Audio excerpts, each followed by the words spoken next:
The escrow officer's email arrived at 9:47 a.m. on a Wednesday. Subject: Urgent 2847 Riverside Lane sale missing documentation. Ms. Hartley, we've received a purchase agreement for the above property listing you as co-seller. Please provide 1. Photo ID, 2. Proof of ownership interest, 3. Signature on attached documents. Closing scheduled for June 15th. Time sensitive. I stared at my screen. 2847 Riverside Lane. My mother's house. The house she'd left to me when she died 18 months ago. The house I'd been slowly cleaning out room by room, unable to bring myself to sell it yet. The house my brother Daniel apparently just sold without telling me. I called the number in the email signature. This is Jessica Hartley. I just received your email about Riverside Lane. Oh good. The escrow officer, Sandra Chin, according to her signature, sounded relieved. Your brother said you were traveling and hard to reach. The buyers are eager to close.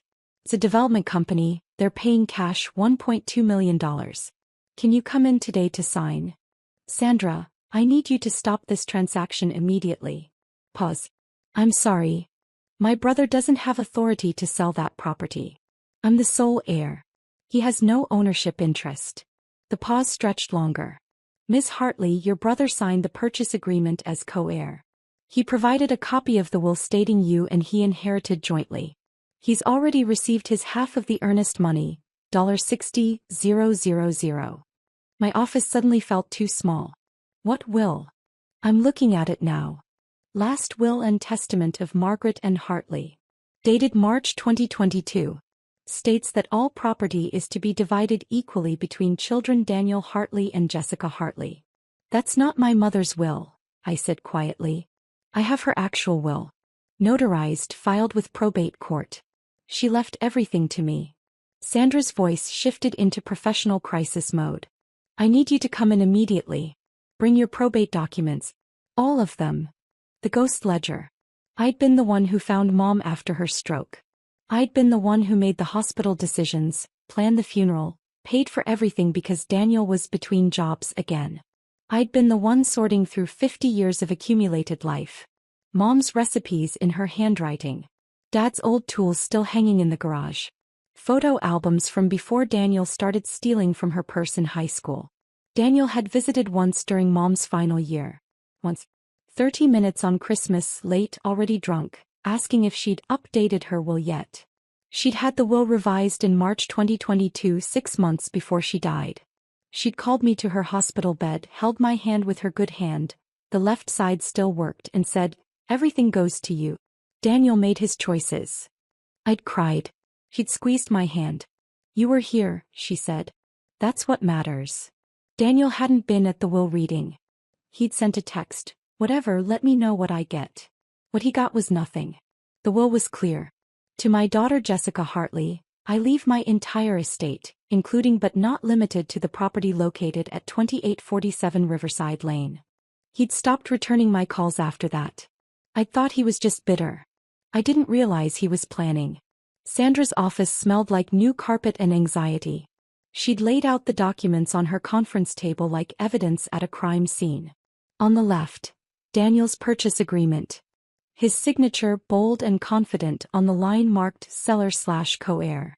On the right, his forged will. A decent fake, typewritten, professional-looking, notarized by someone named Robert Chin, Notary Public, license number 8847392. I set down my documents. The real will. The probate court order. The death certificate. The title deed showing my name only. Sandra examined each page with the intensity of someone realizing their career might depend on this moment. "The notary on his will," she said finally. "Robert Chin. That's my husband's name." "Is he a notary?" "He's a software engineer. He's never been a notary. That license number is probably fake." She pulled out her phone, typed rapidly. "Notary license lookup. License 8847392 belongs to Robert Chong. Active in Los Angeles County. Different person. Different county." She looked up at me. "Your brother forged an entire will." "Yes." "And I gave him $60,000. "Yes." Her hands trembled slightly as she picked up the phone. I need to call our legal department. And the police. This is fraud. Wire fraud. Forgery. Maybe identity theft. Internal reflection. The inheritance of absence. My brother had been two people my entire life. There was young Daniel, funny, charming, the kid who built elaborate Lego cities and let me play with him. The teenager who drove me to school when mom was working early shifts. The big brother who'd punched Tyler Morrison for making me cry in 7th grade. Then there was other Daniel. The one who started appearing junior year of high school. Who stole $200 from mom's emergency envelope. Who borrowed dad's car and returned it with an empty tank and a dent he never mentioned. Who promised to help with dad's funeral and disappeared for 3 days instead. Other Daniel had eventually consumed young Daniel entirely. By the time mom got sick, there was only the Daniel who showed up asking for money. The Daniel who promised to visit and didn't. The Daniel who'd look mom in her stroke-damaged face and ask when she was updating her will. Mom had loved him anyway. Grieved him while he was still alive. But in the end she'd made a choice. Everything to Jessica. Not because I was better. Because I was there. Daniel had spent 30 years teaching mom that his presence was conditional, transactional, unreliable. So when it mattered she'd left everything to the daughter who'd shown up. He'd inherited her absence because he'd authored it. But apparently absence wasn't enough. He wanted the house too. Procedural justice. The unraveling. The investigation moved with the methodical thoroughness of bureaucracy detecting an insult to its procedures. Week 1. Escrow Company investigation. Sandra's company launched an internal review. How had the forged will passed their verification? Answer: it hadn't. Daniel had provided the document during initial discussions. The actual title search hadn't been completed yet. That happened at week 3 of Escrow. Sandra had accepted his story because he'd been convincing. His sister is traveling in Europe, hard to reach. She knows about the sale. We're splitting everything 50-50ths. The company's E&O insurance would cover the $60,000. But Sandra personally flagged every document Daniel had provided. 3 other forgeries emerged. A quitclaim deed with my forged signature, a property authorization letter, a fake power of attorney. Week 2. Probate court verification. The court confirmed my probate filing from 16 months ago. Only one will had been filed. Mom's real will, leaving everything to me. No contest. No other heirs. Pling. The clerk noted, we get fake wills sometimes. Usually more subtle than this. This one misspells your mother's middle name. It's Ann, not Anne. Daniel had forged an entire will and misspelled our mother's name. Week 3. Title company discovery. The title search came back. Property owner, Jessica Hartley. Deed recorded October 2023. No liens. No co-owners. No Daniel. The title officer's note. Mr. Hartley has no ownership interest, past or present. He is not on the deed, not listed in probate, has no legal claim to this property. Recommend immediate halt to transaction. Week 4. Developer response. The development company was surprisingly understanding.